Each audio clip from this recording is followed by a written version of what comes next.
Друзья, всем большой привет! Сегодня с вами поговорим о танке ИС-3 с механизмом заряжания. Разберемся, что это за машина, как на ней играть. И, в принципе, я поделюсь с вами своим мнением по поводу этой тачки, поэтому присаживайтесь поудобнее, мы начинаем.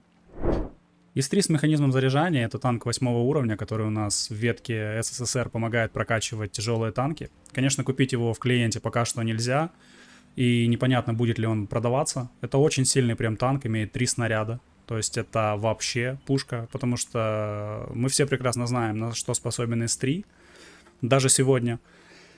Я все равно знаю, что многие из вас не согласятся со мной, но, как по мне, ИС-3 обычный прокачиваемый — это одна из самых сильных машин на 8 уровне, в принципе, пока что.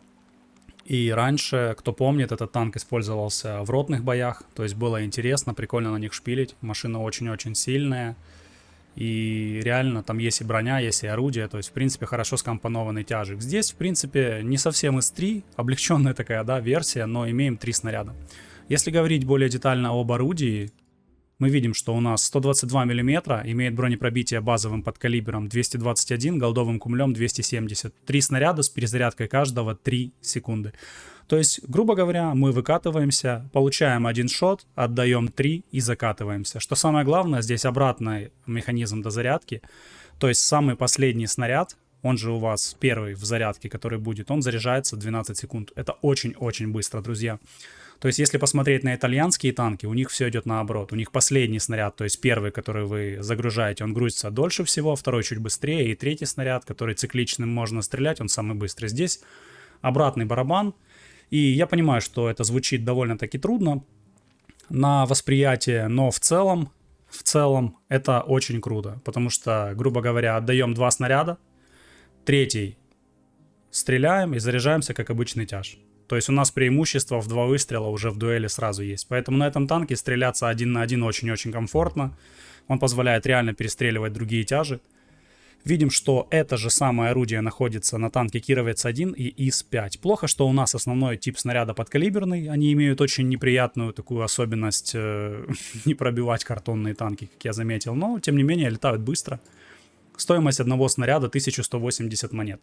Назвать этот танк сверхфармовым я не могу, потому что, ну, реально, снаряды дорогие, на нем нужно наносить много урона, чтобы уходить в большой плюс. Но если играть с доп. Резервами, то, конечно, на порядок будет приятней получать серебро. По сборкам я для себя отметил 2. Это вентилятор, улучшенный прицел и стабилизатор.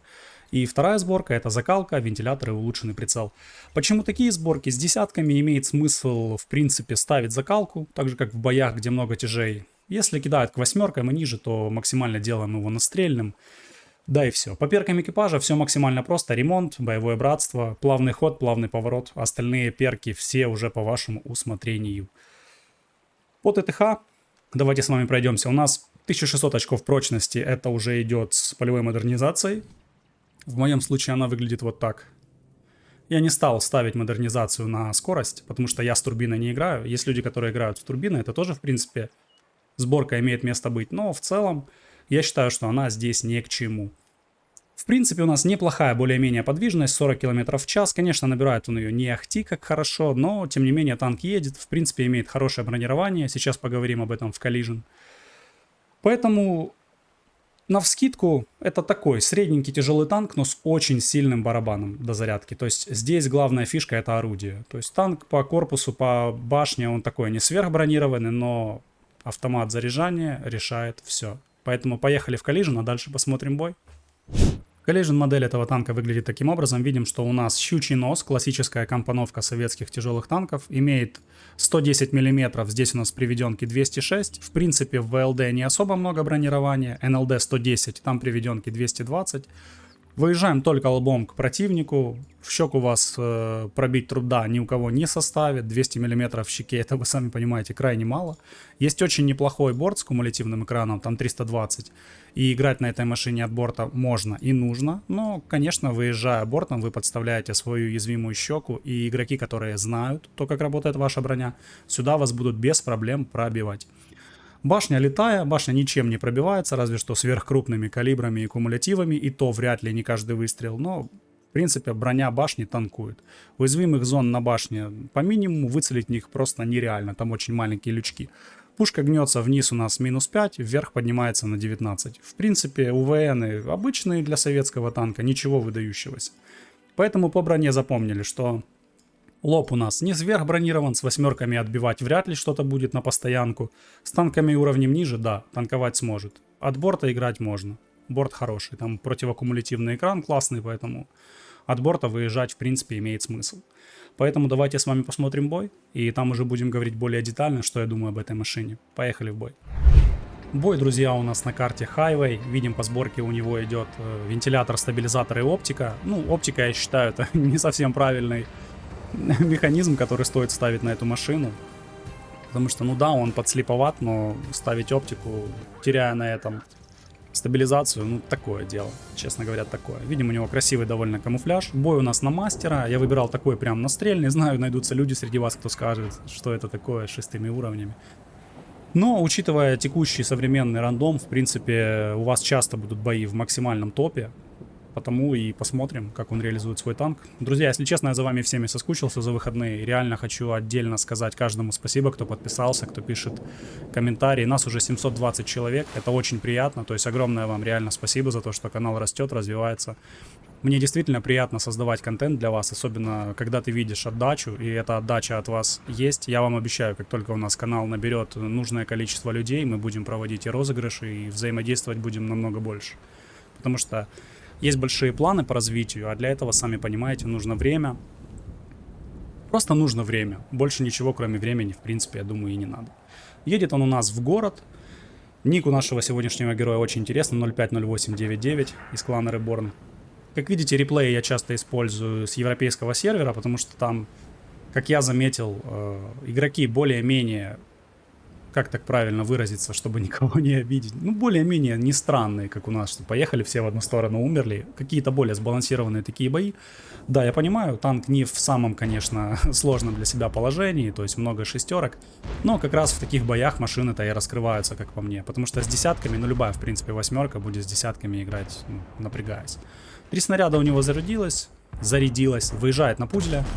Добирает его без проблем шотом. Видит слева Бизонте. Прямо выехало 2 танка. Это ВК-3601H и Т-29. ВКшка для него не соперник. Он его в любую проекцию пробьет. Отдал он 2 снаряда.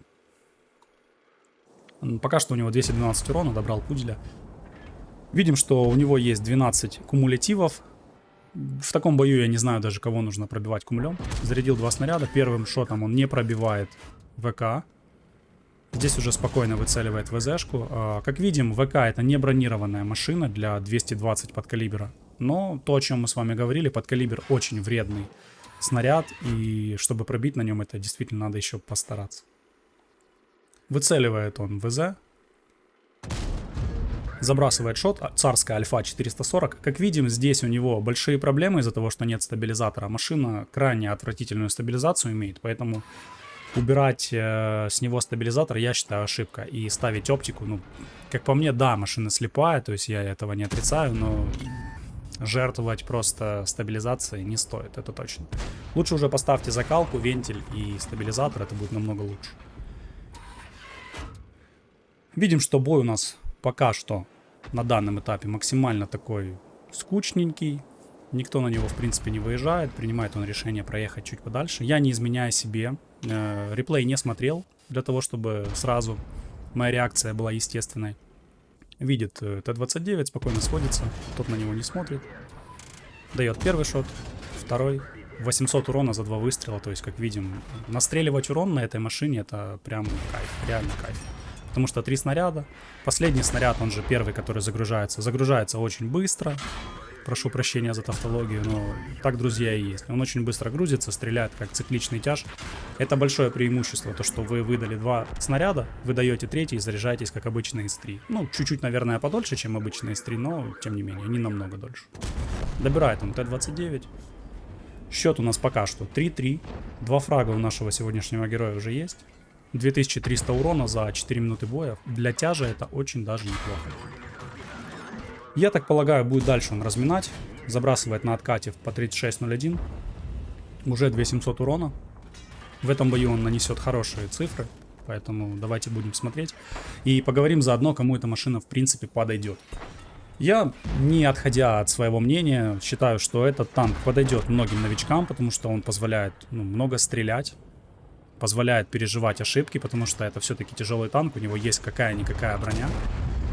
Да, не эталонная, конечно, но кое-что отбить может. Добирает он тигра. Как видим, спокойно заехал, дал в него 2 выстрела и еще и добрал. Теперь циклично заряжается, будет разминать дальше ВК.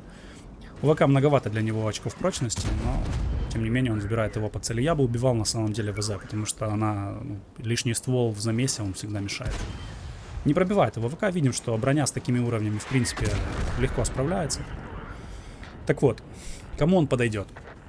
Если вы новичок и ищете хорошего фармера, который будет радовать вас каждый бой, да, этот танк не самый точный, то есть нужно привыкнуть к его стрельбе, но для того, чтобы освоить тяжелые танки, это крайне хорошая машина. Назвать его прям сверхимбой я не могу. Мне кажется, Шкода Т-56 будет в текущем рандоме посильнее с ее 2 снарядами. Там и броня, наверное, будет получше, но в целом это далеко не слабый тяжелый танк из-за своего вот этого вот автомата до зарядки. Единственный большой минус то, что, друзья, если вы захотите прокачать советские экипажи, здесь всего 3 танкиста, и это реально печально, учитывая, что там на ИС-7 сколько там, 5 человек, по-моему, или даже 6 сидит, это реально большая проблема. То есть в этом плане разработчики подкинули нам свинью, потому что быстрее бы они создавали уже экипаж 2.0, где будет просто сущность экипажа, и тогда не будет этих проблем с танкистами, но покупать его для прокачки советов, такое, честно. Лучше уже взять тогда какой-то ИС-6 или защитник, там с этим будет немного получше. Светится Бураск. Сходу дает по нему шот. Успеет ли добрать? Нет. Да, успевает добрать. Как видим, странно залетают 2 таких подкалибра косой пушки. 5 фрагов у него есть, счет у нас 11-8. 4920 урона он уже нанес. Против него остались прям не сверх какие-то страшные цели, как какой-то там Ахиллес, Т-3485, это все для него машины на 2 выстрела. Как видим на примере Ахиллеса, это то, о чем я вам только что и сказал.